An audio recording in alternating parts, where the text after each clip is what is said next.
because this was done with a tiny group. This is a father and son production team. This was shot in their garage. And so they 3D printed all their props. They basically recreated Weta Digital in their spare room.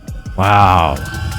I used to work for a big studio, and now I work by myself, and I try and make visual effects just for sort of fun in my free time. And it's just not worth it. Like you say, you spend so long trying to get the camera right, or track it, or just light it, and I always think in my head, I'll just do it. It'll be fine. You know what I mean? And then you're 3 months in, and it doesn't look right. And so if there was some kind of tool that could just streamline the annoying bits and get you like to step A quickly enough to actually start doing it, then that'd be brilliant. And that's what it looks like JetSet does. It's like the doors all blow open. No, it's mad. I'm sitting here thinking of the possibilities now. You know, it feels like the genie's almost out of the bottle here. I think you said it earlier. The moment people realize what this is, a lot of people want this and just don't know it exists. So do you guys want to introduce yourselves then? Sure. My name is Ellot Mack, founder and CEO of Lightcraft Technology. And you guys have an AI, well, as I understand, like an AI visual effects tool called Lightcraft. Is that correct? Well, the company's called Lightcraft, and so we already have an existing virtual production iOS app called JetSet that we've already been in use with for some period of time. We shipped it about a year ago. I should go back a little bit. I mean, the history of Lightcraft is where me tried to make a short film and just getting paved doing this. Like the level of difficulty, I couldn't believe how hard it was to do all this stuff. And it was practical, locations, this kind of stuff. And I thought, I got an idea. Let's figure out how to do some visual effects work so I can, have the actors solve the actor problem separately from the background problem. Well, that was stepping from the frying pan into the flamethrower. And I taught myself some visual effects work. And my background's robotics, so I designed the original iRobot Roomba. So I'm familiar with the technical pieces of things. And what shocked me, honestly, when I started doing visual effects was the sheer difficulty of getting anything to work. Everything and this is, this 20 years ago, everything I touched blew up. Like the tracking, when I would try to post-track shots, like one shot would track and the next shot, I mean, nothing. Like, I could not make it work. And same with the pulling keys, etc. All these different parts of the process that just, when you watch making of it just happens. And when you actually try to do it yourself, then, it's just a mess. And, I partway through, I could understand what the problems were. I did graduate mathematics. And so I can understand what's going on under the hood of all these different systems. And I realized, this isn't just a technology problem. This is a math problem. Like understanding where the camera is, trying to by tracking the wiggling of a few pixels on the screen, it's just fragile. It's a very difficult thing to do. And I said, well, wait a second. I'm a roboticist. What if we build a machine that actually can figure out where the camera is? Because that was the core problem in visual effects of where is it? So you can actually see all the pieces come together. And so the first part of Lightcraft happened when I started trying to solve that problem. And this is, 20 years ago. And so we had to solve it mostly at hardware. So we had hardware trackers and markers in the ceiling, and we built our own gyro systems with these military grade, inertial measurement systems. And again, we're embedded designers, so we could do all this kind of stuff. And we built it and it worked. And that was the original Prevision system that we, won an Emmy for in 2013 and, did the Once Upon a Time in Pan Am and shipped, thousands of shots. And the underlying realization is if you have the camera tracking and you have a good 3D model of your background set, then you can do shots really quickly. And that it worked like gangbusters. The tail end of Once Upon a Time, we watched as they went from on-set roll and cut in Vancouver to in your living room with 300 some shots finished and edited and scored, etc. in 14 days. Wow. Okay. Yeah. Right. Which is just so that taught me, that there's a way to make this visual effects work, much faster and much more efficient while giving you creative control, because you see everything. You look through the camera, you see the actual shot coming together because it's the composited live, etc. And in many ways, that was in-camera visual effects before we called it in-camera visual effects, because you could actually look through it and see it. We didn't call it virtual production at that point. We called it camera tracking. But the concept was there. It's just those systems were big, a big giant pain in the neck. They're $150,000, $180,000. I mean, we just had to throw a lot of hardware at the problem. And we did that for a while. And at some point I just went, this doesn't go anywhere. This is, Right. you know, this doesn't go. We started this company because I wanted to solve kind of the indie visual effects movie making problem. Like, how does a small team make a show? Is that, yeah, okay, yeah. Yeah. That's been a problem for years, I feel like. I was saying to you before this show, before we started this actually, that like, I try and make visual effects. I used to work for a big studio, and now I work by myself, and I try and make visual effects just for sort of fun in my free time. And it's just not worth it as a solo act. Like you say, you spend so long trying to get the camera right, or track it, or just light it, and I don't have a year to make visual effects on my own. You know, I got too much going on, and so some sort of tool. Yeah, yeah. And I always think in my head, I've learned the lesson the hard way now, but I always think in my head like, I'll just do it. It'll be fine. You know what I mean? And then you're 3 months in, and it doesn't look right, and you get stuck in that. You never finish a project, you know. And so if there was some kind of tool that could just streamline the annoying bits and get you like to step A quickly enough to actually start doing it, then that'd be brilliant. And that's what it looks like JetSet does. That you nailed it. Like, JetSet was the initial thing we shipped, and we shipped the cine version of it a year ago. And that's the version that we can connect up to a cine camera. And it can solve the optics of the cine camera. It can solve the offsets. It basically does virtual production completely in an iPhone app. We can load in a 3D background, etc., from Blender or Unreal or any 3D program you want. And it tracks the cine camera, and it can bring that tracking data into post-production really, really efficiently. And it completely changes the equation for the visual effects part of it, because then you shoot a shot, then you can immediately load it up on your computer and finish out the shot in some number of minutes instead of weeks, right? So, you know, that you just exactly described the original use case for what we were aiming for with JetSet. And we have some users that I don't. Have you seen some of the entrenched work? This is kind of fun. A couple of our users went and built because what you just described is the grunge work of visual effects wears out individual artists. So you can't actually complete a project. You only have a choice of being in a giant facility or just kind of not doing stuff. Yeah, exactly. But in this, I want to show you kind of a third approach. And this was let me share the tab audio. There we go. So this was a short fan film done by a couple of our users. Let me pull this up real time. There we go. And let me make sure I get the audio right on this.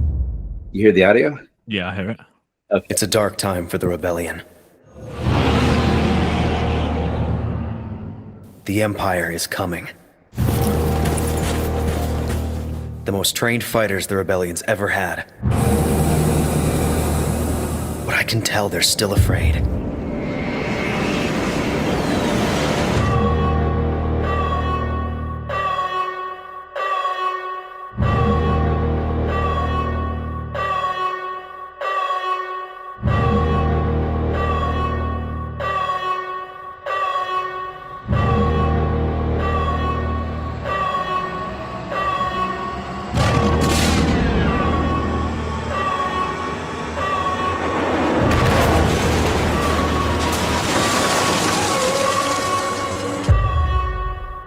I'm still hanging on to hope. So this was a lot of fun to see them do this. And what I want to show you really quickly, a little bit of the behind the scenes, because this drives it home in terms of what becomes possible with a tiny team. Mm-hmm. And because there we go. Keep the sound. All right. Because this was done with a tiny group. This is a father and son production team. Navaz is adjusting the green screen. This was shot in their garage with JetSet Cine, right? And so they 3D printed all their props. They basically recreated wetted digital in their spare room, right? And they've got possibly the worst green screen setup in the world. That's rubbish. Yeah, wow. That's crazy. And Roman is the director. He's 19. He's the one operating the camera right there, right? And he basically learned Blender to do this project. And they just have gone to extraordinary levels with this. That's madness. That is. Wow. Yeah. That's almost more impressive than the film itself. That's so a couple of kids made this. Is it the proper dream of a couple of kids in their basement making a film, right? This is mad. And this is what JetSet is all about, right? Is being able to put all these pieces together to enable someone, and the story is fantastic because they originally, Roman was the 19-year-old kid, was really interested in film and making movies, and they're looking at film school. It's really expensive, and at some point they saw JetSet at like one of our other collaborators using JetSet, and they went, wait a second, that looks like we could just do it. And so they dove in, and partway through the process, Navaz, who's the father, just kind of went, I can't believe the entire world isn't doing this. Like, is there something we don't know? Yeah, that is kind of mad. It's sort of, it seems like it takes out all the laborious part and just leaves time for the fun. You know what I mean? That's what it looks like. The art, let's say, yeah. Yes. Yeah. It looks like, because visual effects is a lot of elbow grease. Well, that's I mean, it wears you out. Like that's what struck me when the first time I tried tracking shots. I'm like, this is gonna take me days to figure this thing out. Yeah. And then where's the energy left to actually make it look good, right? Yeah. And so we showed this trailer at AI on the Lot over in Culver City, on a big screen theater. The theater about blew up, like. And I pointed them out in the crowd. You can see like the crowd converging on them after the show, and they already, got an invite to ILM. They're working with a major director. Like their world blew up. And I look at this and go, okay, so the JetSet was able to let them focus on the visual, the artistic portion of the visual effects side of things. And to remove so much of the grunt work that they could actually make something amazing like this. Well, that's not all the problems though, right? Next problem you run into is scale, right? And so, making a couple of like really good shots. Okay, the next thing that's going to happen is you're going to let, we're helping artists break out, but then, you're going to be dealing with either a feature or a series, and a feature is 1,500 shots. A series is like 600 shots per episode. Yeah. So the question then became, how do we think about once the artists they're starting to get a name, which can happen in hours, right? With this kind of stuff. How do we build a tool that lets them tackle something big, really big? And so we started building, when you just have like, the director is like building the Blender file and he's comping the shot, which is, Roman and Navaz, they're all in the same room. That's fine. What happens when you start to scale and you have to go to a much bigger team? And so we realized what we needed to build is a new kind of tool. And this is what it is to let small teams scale up to tackle these very, very large projects. And we realized it can't be like the old stuff. There's been, things that are out there that handle 1,000-person visual effects facility. That's great. But there isn't anything that's designed around this ultra lightweight, ultra fast kind of flow, right? That we were making possible with JetSet and how you think about putting a story together.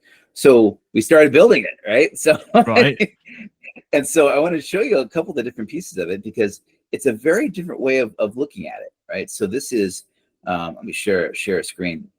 We're building a system we're calling Spark, and it is an online real-time collaboration system. And have you ever used you've used Google Docs, right? Yeah. Same thing, except designed for the 3D and the filmmaking world for visual storytelling.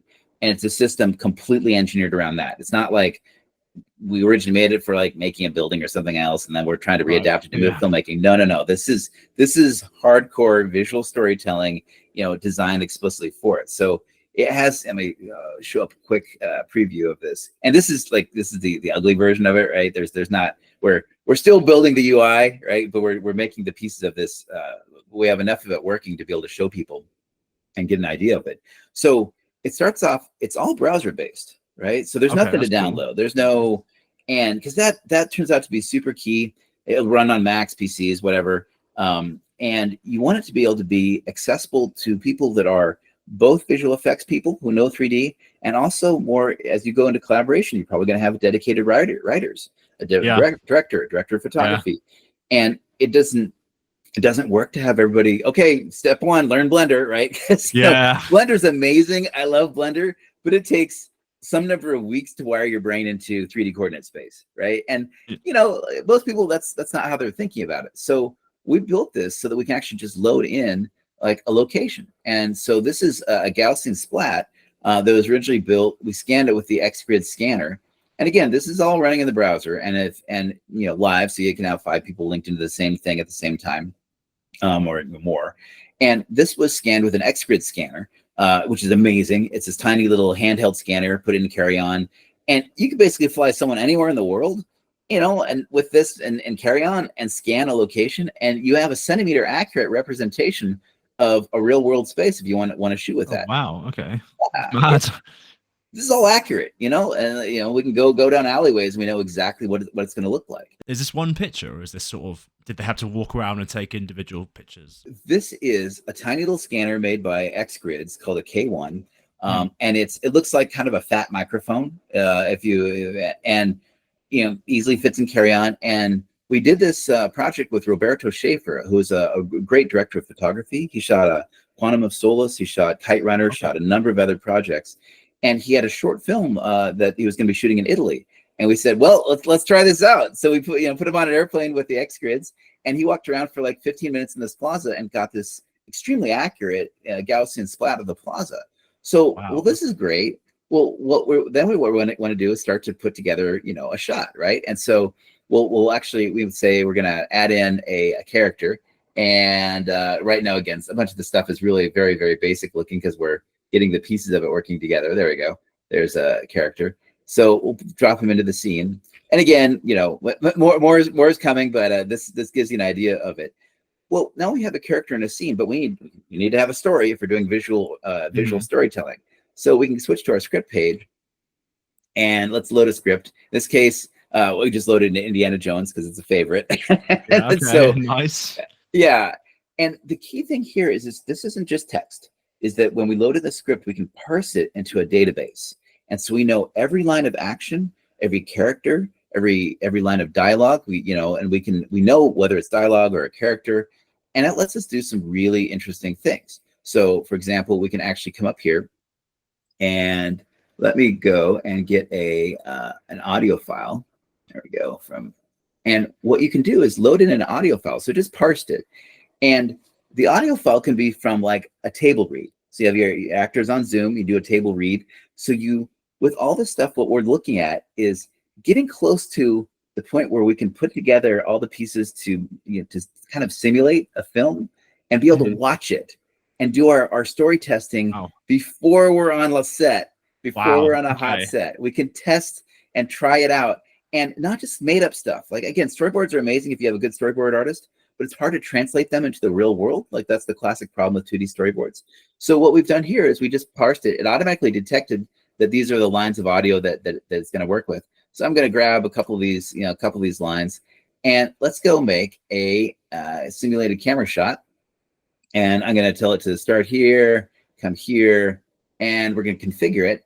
And I'm going to tell it to right now point it at the person who's in the target. Now, what this has created is this is going to look kind of familiar because this is, again, we are all about real world constraints and real world coordinates. So it just created a little Panther dolly, and in another couple revs, we'll have the dolly oriented in the correct direction and a real world camera on top of it. Because when you're shooting on a dolly, you have a set of real world constraints. It can be this high to this high. And what we want to do, filmmaking is all about the constraints. We want to be able to simulate everything very accurately in the scene. So now what we have in our timeline, if we click play, we're going to tell it to go. Wow. Okay. Right. Wow. Within a sec. So it's basically text to 3D almost. Like, yeah. Well, text to 3D movie. And in a different way, in that we're simulating the whole thing, right? We haven't even touched on all the AI pieces of it yet. This is just keeping track of where things are in the world. And so the neat thing about this is that we just made the simulated camera shot. So we go back over the script, it gives us a little thumbnail of that shot. And we can put together our shot list. This is how you would assemble the shot list for making a movie. You say, okay, we're going to be on the dolly for this shot. We're going to do a walk and talk. Soon we'll have the characters walking through the scene. All the underlying technology that we're using is just a Gaussian splat for the scene, and then a USD layer stack. for the characters. So you can be able to load in, you know, a 3D scene if you wanted to have a digital helicopter landing in. Great, you can build it in Blender or whatnot, export a USD, helicopter lands, and you can then go and basically build your movie, you know, in preview, watch the movie, right? You know, edit it, like you can just render these stuff files out, edit it, watch it. And this is a process. Traditionally, people call this pre-production, but we're actually and we're taking it to a whole different level. We're actually calling this story hacking, because you're That's cool. yeah, you're figuring out both what is your story, right? Because, you know, all sorts of things, you put it on the page is one thing, and then you put it, you as soon as you are watching it, you're like, no, that doesn't work. Yeah. And you want to find that out really super early, so that you can like fix it and change it. And again, you know, the script system, like if we wanted to go in and be able to edit stuff, we can actually, you know, edit the script here if we need to do that. And collaboratively, of course, that works in real time too. You can work with your you know, editor, just it'll fit your working situation. And again, this is all live. This is, everything happens instantly in the moment when you're with your team, because that's how the best collaboration stuff works, right? You can work a little bit individually, come back together, you know, have a jam session, all this kinds of stuff. And so what that lets you do is, there's a couple really interesting things about this, is it makes it a different way of approaching the front end of a movie. Instead of, you know, like the traditional thing is you start with a script and you pitch, and then someday maybe somebody gives you a check, and then you, right? And but now you can show them the whole movie just like that, like. And I think this is going to be the cheat code to funding. This is because then you're going to be able to find out if someone has the knack of where to put the camera, how to do this, and it's all designed to work closely with JetSet. So if you want to do a very structured dolly shot, great. You know, we have that built into it. If you want to do this wild handheld chase of it, then it's a USD layer stack. That's what JetSet reads. You hit a button, push the layer stack to JetSet, shoot it in JetSet, like, you know, running through your alley and get the full, and then, you know, upload it up. And again, it'll inside our script page, we're going to have all the thumbnails of both the simulated camera shots, you know, the sim shots, also all the JetSet shots are just going to show up. And in a single page, you're going to be able to look at and see all of your coverage for your production, and, you know, and look at this. And again, it's super easy. We're just going to have a bunch of thumbnails, and then you don't have to wade through all this stuff. So where this kind of gets really interesting is, you know, this changes the equation for what a small group can do. And I have a fun example of one of our customers, the Truesdale brothers. They, you know, graduated. One went to USC and graduated. We're pitching scripts, and I did a quick talk at their graduate virtual production program, you know, because I was friends with the professor, and I just came in and showed them JetSet, an early version of this one day. Didn't even have the cine version working, and so later on they graduated. They tried it, went out pitching, nothing. Bupkis, 6 months of absolute zilch.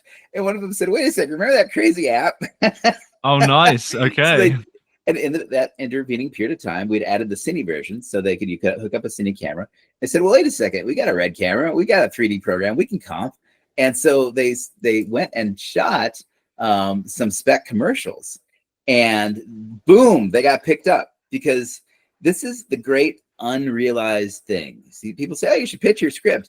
And people can't really parse it. Like, once in a million, right? You can get it. But what people respond to is like the visuals of like an executed, like, oh, this is it. We want to hire these people.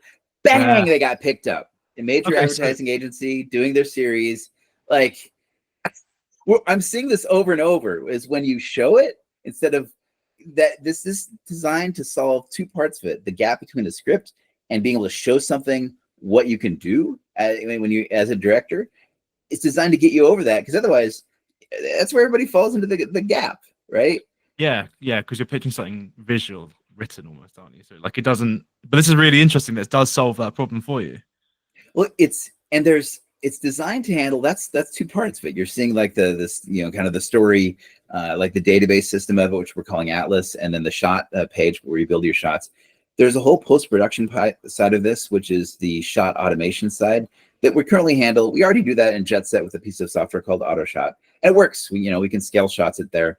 It gets harder when you have shots distributed all over the world. How do you keep track of that? And the existing systems are, you know, designed for a giant You're going to spend more time spinning up that system than you are actually getting the shots done. Yeah. And we're figuring out a way to actually bring that across. And what I think this does, the meta of all this kind of stuff, is that Maverick filmmaking that, like Gareth Edwards was doing with Creator, that, District 9, all these sorts of things. You look back and that's how the original Terminator got made, is Maverick, Yeah. Okay. This should make a whole tool that lets us, all that kind of full stack creative team, crank and absolutely remake the landscape, right? And it solves, because the scaling problem that happens. This is when you want to go from like a short film to a series, and it's the difference between 50 shots and 600, 1,000 shots. Yeah. Okay. This is, then now we can remake how creators happen, right? Now you can actually rethink that. This is like almost accessibility is almost the word. I don't know, like there's a word for it. Like it's just opening the door massively, isn't it? For anyone with the talent to do it.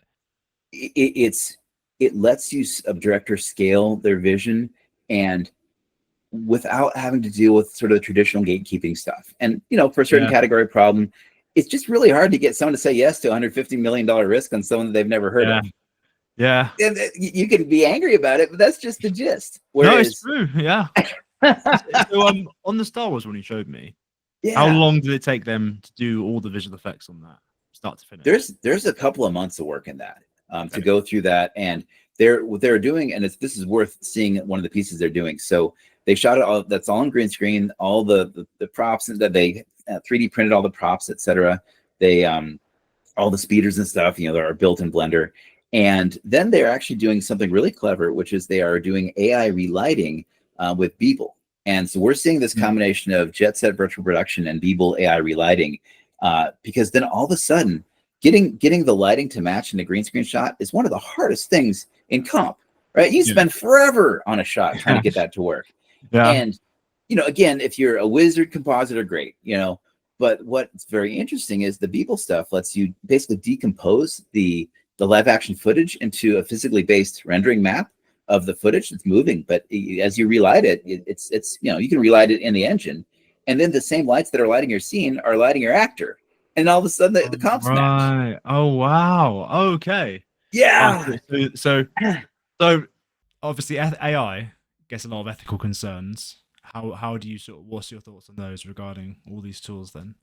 It is another tool, and what we're really building with this, and especially with Spark, and Spark is all these tools are designed to work together. That's the trick with this, is we have kind of 3D as a lingua franca to kind of keep track of where everything is. Some cases it's just going to be easier to scan a location, right? If it takes 15 minutes with an extra to scan a location, scan the location. You don't need to sit there and try to type it. Yeah, no, that's crazy. Okay, right. Okay. Yeah, and so there's this. I think there's going to be a mix of techniques, and what we're figuring out how to do is bridge the traditional parts of filmmaking, which again, you've been on a set, like a good DP and good actors, etc. You can shoot really quickly. The part that takes a long time is all the resets. You have to move in and move out some of the different. If you're building the sound stages, like you have to do a soundstage build, or if you're changing all the lighting pieces of it, and this starts to solve all those pieces of it, where the major crazy relighting we can handle with some of the Beeple sorts of pieces of it. You still want to light, but if some of that stuff had incredibly dynamic lighting, where they're going from an interior to an exterior and flashing red lights, that would be days to set up with a DMX controller and active lights and this kind of stuff, and a whole team. You couldn't do that at home, could you? No way. Yeah. Whereas this you totally can do it, and it totally works. Okay. So the overall thing is you're going to see these creators actually make, and I'll sit and predict it right now. We're going to have a hit series coming out of this. Who knows which one of this is going to be, but it's going to be something people have not seen before, which is an indie, an indie show, an indie site, feature series, whichever one it ends up being, that is going to look like what we're used to seeing from large production. It's going to cost a fraction of it. And it means the artists are going to be able to drive the ship. Yeah. Okay, that's quite cool, actually. Wow. Okay. because normally to get that kind of like creative control, you have to be the super senior showrunner and work your way up for like 4 decades. Yeah. But if you're operating on a small fraction of the budget, then it's much easier to find, like you take just watching our existing users and seeing what's happening with them. It's like the doors all blow open. And which door do I want to go through? It's sort of, I'm sitting there thinking of the possibilities now. It feels like the genie's almost out of the bottle here. Like it's really yes. You're right. I think you said it earlier. The moment people realize what this is, it's going to blow up, isn't it? I think a lot of people want this and just don't know it exists. Yeah, and again, there's legit technical things we're cranking through, right? Spark, we're doing a technical preview of it. It's not done yet. Over the next few months, we're going to be hammering through it and getting all the pieces of it. We know exactly what we need to do. It's all there. We don't need some sort of magical breakthrough. It's just hammering through all the pieces of it to handle scale. And so one of my North Stars is of course Andor, and which is an incredible project spanning all these different areas. And they built everything. It was $645 million. Mental, yeah. It looks good, right? Though, but it's just beautiful. It also wore the showrunners out, completely wore them out. Yeah. And I think there's a way to do this where, where we make the process lightweight enough that this visual storytelling is a thrill and that is joyful. And so we don't wear our key creatives out after 3 movies, Yeah. That's yeah. Okay. And so what other use cases are there for Spark? I think the primary one we're focusing on is visual storytelling. And that encompasses both episodic work, feature films. People will probably use this for commercials.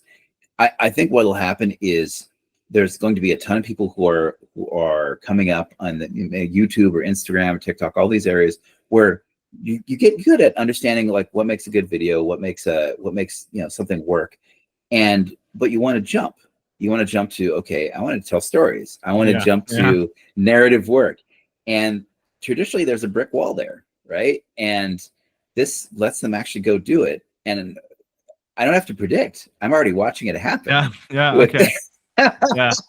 Okay. Wow. So is the primary use of Spark right now sort of the pitching side of things, or could I sit down and make a whole movie in Spark tomorrow? It would be fun to do it. Like the pieces are there to actually put all the pieces together, like to make shots and to instantiate the 3D scenes. It's just exactly what I showed you. Like there's Gaussian splats, USD scenes, the scripting system, that all works. And so we could we should figure out a project, because if you have a project you want to do, this is when we design the systems. We want to design it to specific projects and the right kind of specific project. And this is exactly, your stories, your effects work. And so, what you could do. And I think it'd be fascinating to do that. And that way we're engineering the software correctly, because building things, you want to get dragged in the direction by the users, but you want to get dragged in the right direction by the right users. Yeah, that's true. Who are you? Are you aiming at it for the big studio or for the small guy making his short film, or sort of both? So the interesting thing is everybody kind of has the same problem. At a certain level, right? The big studios have more money, but the core problem of getting everybody on the same page to make the same movie is actually the same thing everywhere, right? So the director will have a vision in their mind, and then how do you, if you're just making it all yourself, great. But as soon as you have multiple people doing this, which you do, it's a collaborative project, it's hard. So this is really built.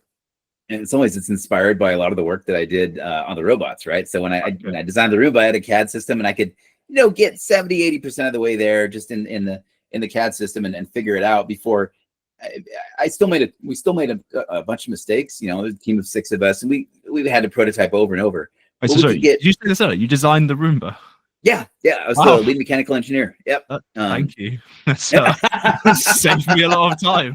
Wow. Okay, that's really cool. Oh, you've got a Roomba. All right, fantastic. Yeah, they're really useful machines. That when you turn it on, you really feel like you're living the future. You know what I mean? That's the Back to the Future is what a Roomba is. Like the positive golden era. That's awesome. Well, thank you very much. That Well, might be more impressive than this. This was blowing my mind, but the Roomba, that's an invention. Like, well, they actually tie together in a really fundamental way. And Joe Jones, who's the physicist on the project, and really kind of instigated the Roomba, is wrote a book, and so it's coming out this fall. And let me put it. Let's see, dancing. There we go. Let me put the link on this because the book has a web page out, and I'll put it in the chat because you're gonna want to see this because it's fun. It is. It's not often that the people who actually did made an icon actually wrote about how it happened. And this is very much Joe and myself and Paul and Winston and Phil and like the whole team that all put it all together, wrote, put in and wrote. And Joe wrote the overall book, and we all contributed our chapters, etc.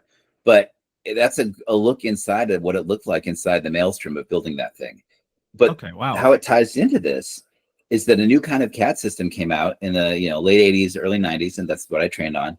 And it was a new way of designing things. So that just one or two people could actually design a very complex system. And that enabled a tiny team of half a dozen of us to build the Roomba, and it shipped, and it's, $1 billion industry later. That's a pivotal piece of what was able to do it. And one of the it's a real inspiration behind what we're doing with Spark and with JetSet is giving the, visual storytelling an actual design tool. So you can build something that scales up and goes to $1 billion. Yeah. Wow. Yeah. Yeah. Wow. Did you see, if I may ask, did you see any of that money for the Roomba? Did they alas. give you? So wind up. Wow. Okay. Still though, that's amazing. That's very impressive. I was employee number 110. So really? Oh, damn. It's a crazy story, and that there's a tiny team inside and embedded inside this kind of larger group, and that made the thing that made history. And it's just the same problems that happen, in terms of trying to navigate all the organizational and costs and things like this. It's the same in filmmaking. It's just you're building something that no one has ever built before. Nobody knows if it's going to work. Everybody's scared. The stakes get high. Yeah. Everybody is looking around, second guessing everything because there's no history. And when you're making a new movie, there's no history. You have to break ice, break new ground. And if you're going to do that, you want to have tools that will actually help you instead of hurt you. And that's what we're building, is the tools to make somebody break new ground. That's a good tagline. That's really good. Do you think the first big breakthrough project to use this, the one that everyone hears about this project with, will be a small film that gets massive, like a YouTube video that goes mental? Or will it be a massive Hollywood film, like an Avengers movie or something? When do you think it's going to break the world?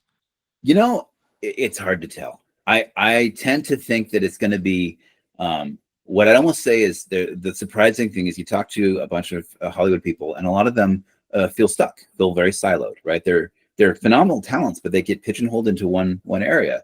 And yet the best artistic talents bridge. So I don't know if you ever looked at the history of how the Little Mermaid animated film from '89 got put together.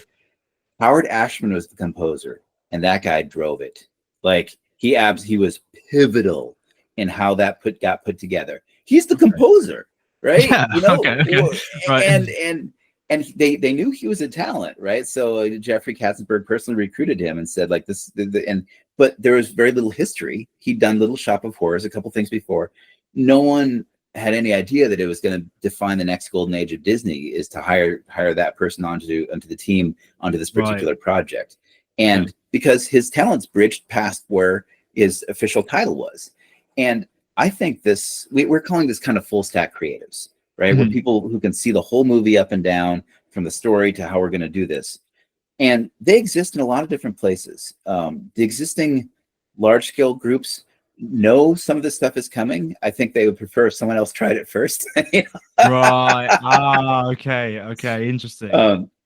But even inside some of these groups, there's people that are interested in doing this. So I'd say the first people who are probably going to take a risk on it is probably going to be more of an indie team. But I would say, everybody, what I think is very interesting about this is that, and again, it integrates with AI and it's a very natural integration. We're using it all over the place. It's just that we're using the traditional tools of filmmaking, cinematography, blocking, acting, character composition, building a proxy 3D background, to when we use AI, we use those to drive the AI so that we're not kind of getting driven by the AI. Well, this is what's exciting to me about it, is I didn't publish it, but I wrote some whole rant about why like AI art is just like soulless, isn't it? Because you can just tell that the human element is missing because there's always something wrong, like with the composition or with, I don't know, their fingers or something like that. But if you could put a human in the driving seat and have them direct the AI using traditional techniques, then you've got something there. I mean, that's actually a... Okay, let me show you a brief clip from it's a project we're doing with the Entertainment Technology Center called Pathways. Okay. And watch that project because they're pioneering all sorts of things and they're doing a really great job of it. So it's it's shot with JetSet, virtual production on a green screen stage. In this case, we actually shot with 2 iPhones. One of them is sort of the cinema camera version iPhone running the Blackmagic camera app. The other one is the JetSet iPhone to do the tracking, because it turns out to record log video, you need to have two iPhones. I mean, we can shoot with a Red, shoot with an Alexa, whatever. In this particular case, it was the second iPhone. But what was interesting is they are really merging AI and virtual production in an elegant way. And so let me bring this one up. There we go. So, okay, there's my screen. Okay, so this is like a work in progress test comp. So this is an early on process. You can see this, right, where the fellows in the library. Okay, so again, this is a rough test comp. So like, pay no attention to the edges, etc. The core thing to see here is that the background of the library is there is an AI layer on top of what is a full 3D build. And so we built the library in 3D, like the books and all these sorts of things, the beams, etc. But the level of detail and the level of detail on the built library, it's good, but it's not this. The level of detail we're getting with all the imperfections in the wood and the stucco, etc. We are achieving that with an AI detail pass. And in my mind, but the camera work, the actor and stuff, that's all real. The director of photography, Roberto Schaefer, again, Kite Runner, Quantum of Solace, these are real, this is serious talent on all this project.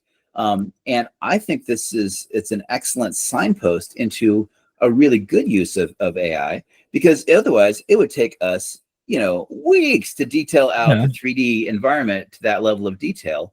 And what we really want is a slightly more detailed version of the stucco, and a more detail in the book bindings. But it's being driven by the human element. And I think that is the exact right, there's things AI is crazy useful for, and generating high detail is one of them. It's great, works really well for that. Yeah.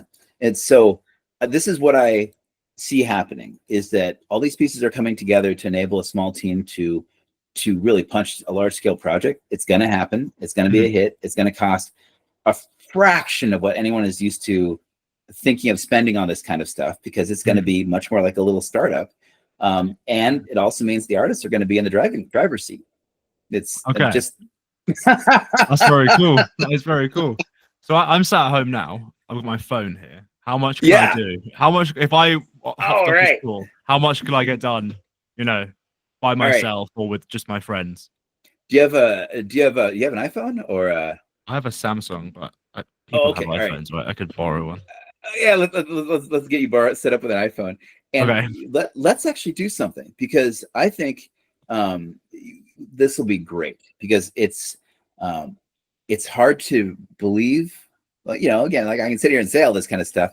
It's much more effective to have you go through and experience it, and especially because you came out of effects stuff. You know where all the death potholes are. yeah, definitely. Yeah, no, yeah, honestly, yeah. Well, like I said, when I was scrolling through your website, I couldn't believe it. I thought, nah, that's no way. There's no way people would be talking about it. Like if the answer was there.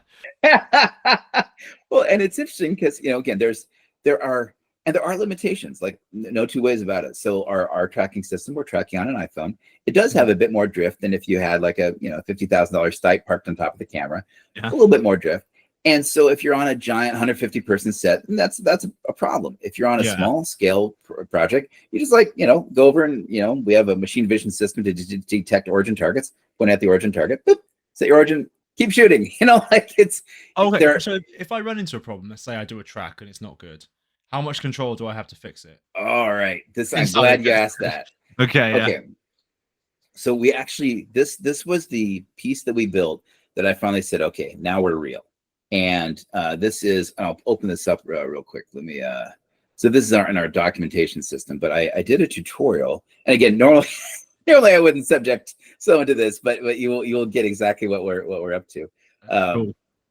All right, so let me put this up here. And this is just in our standard documentation piece. So the key thing with JetSet is that it gives you a live preview, right, through the camera of what, like a virtual production preview, but it's also a very good data capture system. The iPhone is very good at data capture. And so it means that from any given shot that we do with JetSet, we know where the camera was, roughly within a couple of centimeters, right? It's not a subpixel track, but it's accurate within a couple of centimeters. We have a very good lens calibration, so we know where that is. Again, it's a single term of distortion. It's not like multiple terms of distortion, but we can solve for that. And the key thing is that onboard LiDAR scanner means that we can get a rough scan of the scene, right? Yeah, okay. And so then AutoShot, what AutoShot does is it basically takes all that data and it creates a script in whatever language of the program we're targeting it in. We don't, we use USD for some things, but for things like this, when we're writing directly into a post-production tool, we write our own code. We write a script that goes right into it. And in this case, it builds a script that goes into Synthesize and it drops in the shot right into Synthesize. So it has automated the pull. So like the frame extractions from the camera originals turn into ACES CG EXRs. We do all of our own color space conversion. We get all that math right, because otherwise there's a day spent just trying to figure that one out. And it imports it, and in Synthesize you can see that it's brought in the plates, it brought in the scan, it brought in the onset camera track. It's pretty accurate, right? It's actually pretty decently accurate of where everything is. It's not subpixel. If you put something your pin lock on top of it, you'd see it kind of doing this little number. If you're just doing a walk and talk and it's they're waist up, great, you're done. You don't need to retract or do any refinement. But if you have these really intense shots, right, where there's a lot of ground contact, yes, you need a subpixel refinement. And it turns out the combination of our onset tracking and our onset scan is the Rosetta Stone for tracking. And so we wrote a script, brings it into Synthesize. We can probably bring it into other tools. It's just this is the one that I knew how to use. And so it brings it in, and we tell Synthesize to go automatically track a bunch of the features, just the way you always do. And okay, great. So it's tracked a bunch of the features. If we just hit solve right now, it would do exactly what every monocular solver does, which is solve it in some random orientation in some random direction. And then you spend the next 2 hours trying to identify some object in the scene. War flashback. Yeah. Yeah. Okay. Yeah, right? Yeah, I know what you mean. Yeah. It's this little and what people on the outside world don't understand is this problem is between them and shooting the series of their dreams. Yeah. Is because if you don't have this problem solved, then every single shot might have to get post-tracked. If you send it to Vietnam, it's $300 a shot. 1,000 shots, there went your budget, gone. So what we're doing, and yet you have to solve this. And so what we did is, since we can import the shot and we're very close, we can actually tell Synthesize to detect a bunch of points. No, nothing new there. And then we use an almost unknown feature of Synthesize, and we're gonna grab and select a bunch of these shots. Should the video be playing? It's sort of frozen. Oh, sorry. Let me. Where's I don't know. Let me reshare that. Oh, were you skipping through it this whole time? Oh, there we go. Yeah, there we go. Okay. Right. Okay. So it detected the points, right? And then what we're gonna do? Great. Thanks for telling me that. I missed. I thought I was like, I swear he's going through it, but I don't want to interrupt him. No, no worries. So okay, I found all the blips, and then what we're gonna do is we're gonna grab hold of a bunch of these blips and what Synthesize calls the featured points, and we're gonna drag select them, and we're gonna use an unknown feature in Synthesize, which is key to all this. Which is we're gonna grab a bunch of these things. See if I can find it. Okay, I'm grab selecting all these things. Drop onto mesh. Okay, what just happened is we projected from our camera view, because we know pretty much where the camera is, through our detected features onto the geometry. And because everything's already lined up within a centimeter, we just created synthetic survey data. And so that means each one of those points. I got confused. Tell me again.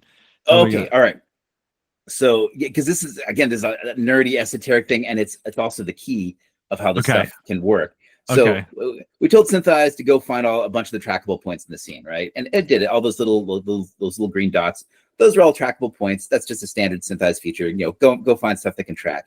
But the problem is, if you just told it to solve, then it doesn't have any scale or orientation information. It's just going to end up in some random direction. Then you have to wrestle the solve back and try to find out where you were in the 3D scene. And again, there goes another, 90 minutes to try to figure out all these pieces of it. Multiply that by 1,000 shots and, goodbye, right?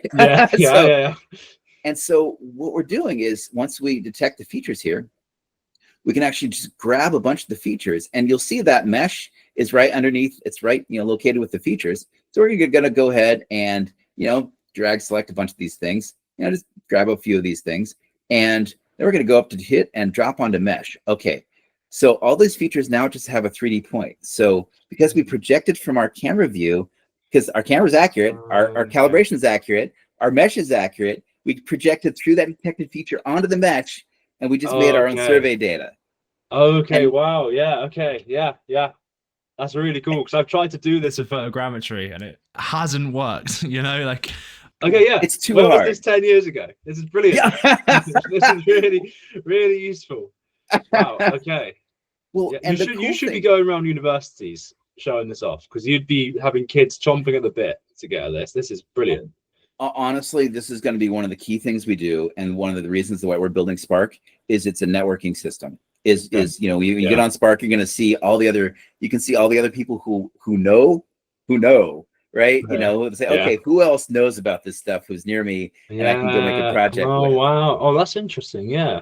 Okay. Right. Because that's your kindred spirits. There's your crew. Yeah, that's a good idea, actually. Yeah. Wow. And it means that when we do our solve, so and again, normally this is standard practice on the high-end features. You have a team with a survey tool. They're running around and they're pinging all the spots in the background, and they send that to the survey team. And again, money.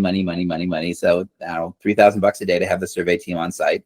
Okay, and all they're doing is sitting there and plinking points with a theodolite, a survey tool sort of thing, or a total station. So then when we hit our solve, the camera is in a real world space. And again, we saw a lot of error. It's 4 pixels of error. And we're just going to do the standard stuff. We get rid of all the bad trackers and stuff and refine the solve, a couple times, and boom, now we're down to a pixel of error. And then we can get subpixel really quickly, and everything still lines up. Like the mesh is still, and this is still loaded in the correct coordinate space in the scene. So it's not just centered at 000. We have these things called scene locators that let you set your shooting location inside the scene. Because you might be in some really big scene that's 3,000 units wide, and you might be in this location, or this location, or this location, or upstairs or downstairs. Oh wait, so I could have one scene loaded in from a whole movie in that scene, and then bounce around that scene in 3D space.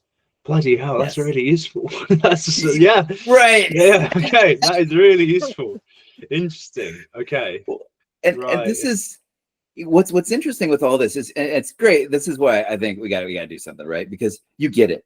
Like I showed it to you once, and you get it, and you see how it manifests in scale and the kind of level of project you could tackle with just you and a group of your friends. Because what we're doing is we're knocking down the brick walls that would otherwise tracking one ugly shot, kiss one of your team goodbye for the next 4 days, right? While they fight through all that problem, and let alone the next 400. Okay. Wow. Yeah. That is really interesting. Okay, yeah. I mean, I'd be very. I don't have much free time these days, but I would be very interested in seeing what we could do. At least giving it a test run and being like, I need to see how fast you can get it running. If you can get it running as quickly as it seems like, then this is amazing. I'd love to have a go, but I have to put my toes in first before I say I'll do it. But I know people who would absolutely love this. Absolutely love it. So, and what'd be fun is what'd be fun is this is a great way for the world to find out about it, because you're seeing it, right? And here's the funny thing with all this is we can solve the technical pieces of it much faster than people realize what's possible. People are so used to seeing, virtual production, it's either $40,000 a day to go light up an LED wall, and you have to pre-bake all your content. And again, it's cool, it's amazing, it's hard to get photoreal 3D content to render at 23.976 frames per second perfectly with no frame drops all day. you can do it. It's just going to cost you, like what it costs you. And this gives you a much more flexible way to do it, where it works in a garage. Yeah. And if you want to scale up to a big stage, great. But if you don't have that, you can get it going in a garage, and you can do all these processes and relighting, and we're generating, like, mathematically, it's correct. These are subpixel tracks. They're correctly located in the coordinate space. The distortion is correct. We know our math, right? Okay. So you're clearly a very technical guy. You say a lot of words that sometimes I'm like, I don't know what you just said to me there. And so I'm wondering, like, is it built? I'm not a layman, I guess, but like for the person who doesn't know exactly what they're doing, I don't know every single technical word and stuff like that. So how educated would you have to be to use this software in terms of visual effects and stuff like that? Because I'd, you know what I mean? Yeah. So the man on the street pick this up and within a few weeks have something going, or does it take a bit more than that? The goal, they have different areas. I'd say right now with JetSet, you still need to know some 3D to build your set and get it in there, right? And Blender is great, and Real great, all these different tools. But you do need to sit down and learn some Blender to be able to do it. We have tools to be able to import megascans into Blender. That's great. It helps because then you're not building everything from scratch. Our goal with Spark is to solve exactly that gap that you talked to, you mentioned, because there is a gap. And what we want to do is make it very easy, for people to either load in a Gaussian splat from somewhere they can work with, or collaborate with someone like a 3D person, or get a pre-built set, all these things, and then work in that 3D environment. But the whole goal with Spark is that you don't need to have Blender level knowledge to be able to make really good use of the power that 3D gives you in planning, interacting with AI systems, all that kind of stuff. Again, aiming for Google Knox, simplicity. Oh, that's brilliant. Okay. And gotta fall short. That's a good target though, How soon would you say Spark is ready then for sort of version 1, people start using it? We're going to be pounding on it with a small number of teams. We're going to tech preview at SIGGRAPH, kind of very similar to what you just saw. It all works, right? It's just there's tons of things that are kind of raw that we're gonna have to go back and put a better use. That wasn't the final user interface. We're rebuilding the user interface to be much friendlier, much again, taking like Figma is great. Like lots of people are using that, and it's solving some of the same sorts of problems. So taking some pages from very easy to use interface systems that nonetheless have a lot of power. And so we're going to be, over the next few months, pounding this through. We can't handle 20 teams. We can handle a small number of teams that we want to really build it around. And so we'll be able to do that, like post SIGGRAPH. We can crank in and do something fun. Wow, that's very cool. And then very cool. Yeah, and after we get the first few of those things together and we go through the initial build out, then we can start to handle a larger scale beta. But the first one is going to be a small crew. But boy, it'd be super fun to do that. No, that sounds very interesting. I would be very interested in doing that. I have one more question that's a bit unrelated. But how do you go? Sorry, I'm still on the Roomba.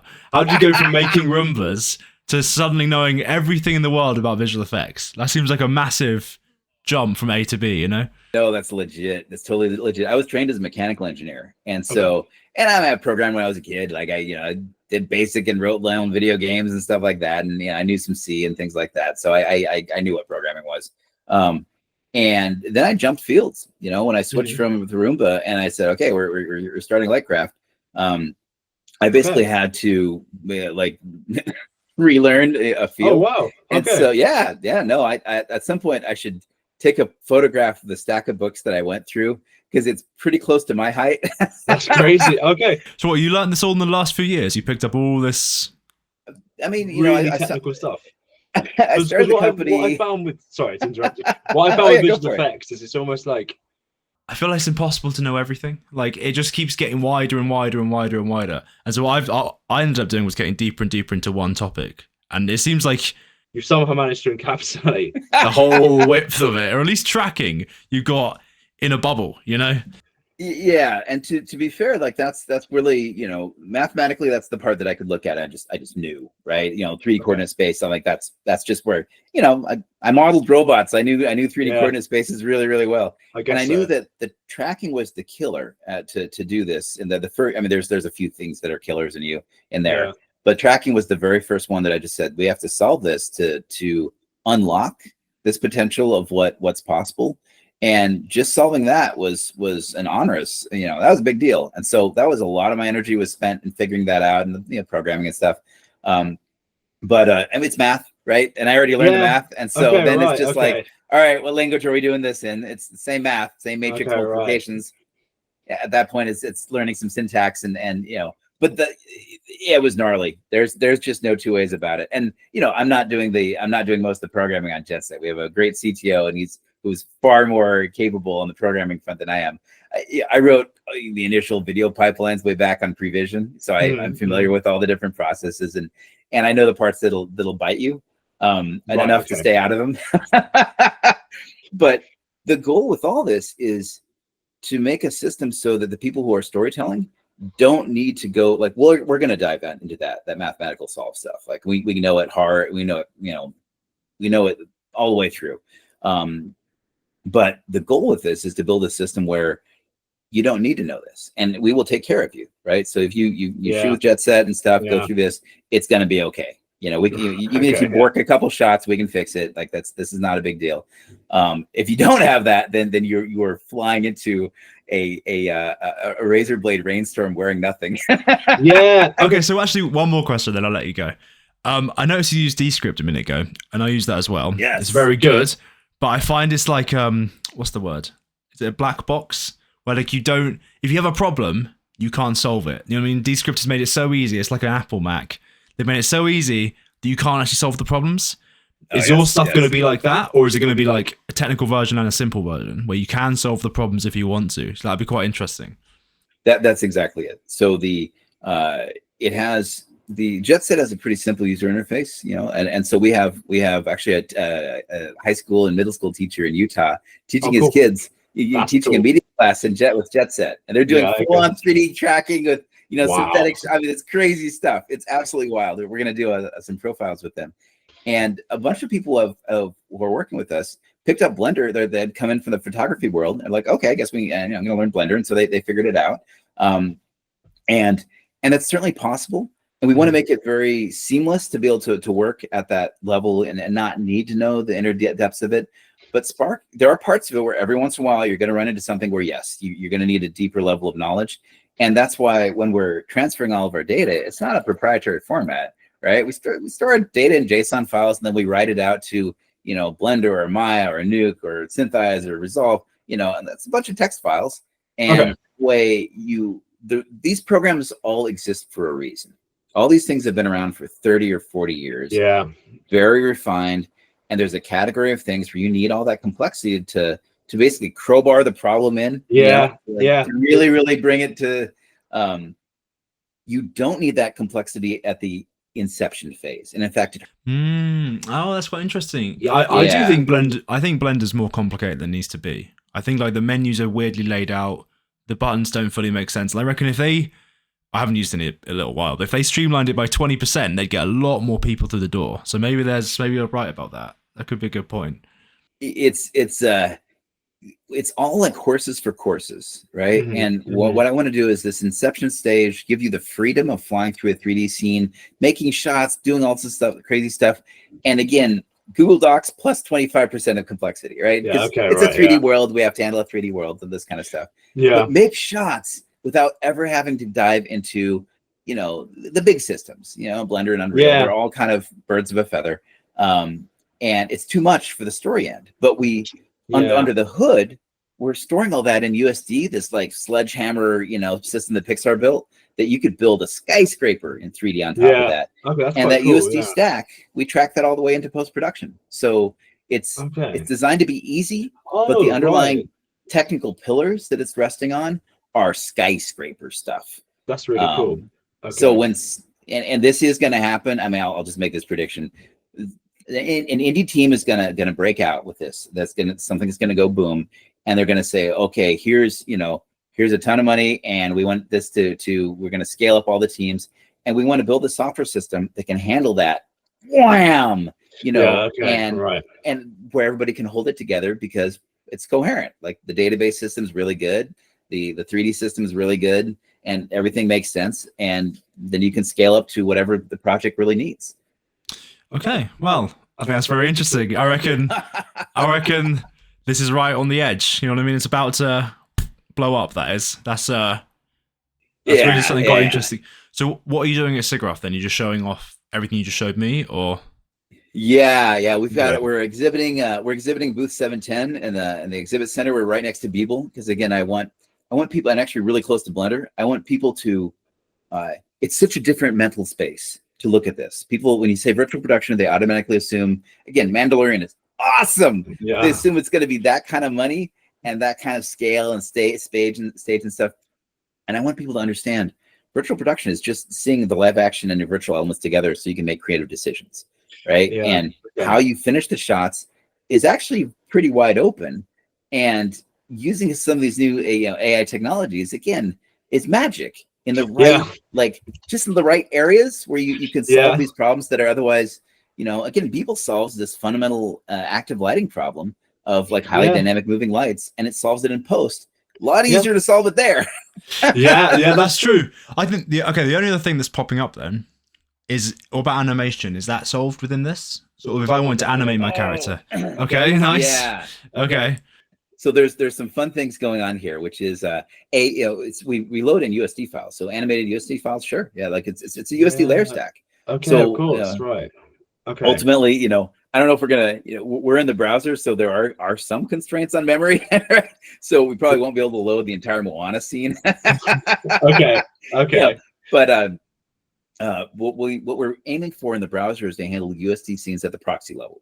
So with quite a bit of complexity, it's just relatively lower poly counts, and then we keep track of internally. USD has a bunch of systems to handle the switch between proxy and high level versions, and so we'll just do all that so that when you take that into post production, you just switch it out and put in the high detail stuff. But mathematically, or software wise, that's what USD is designed to do.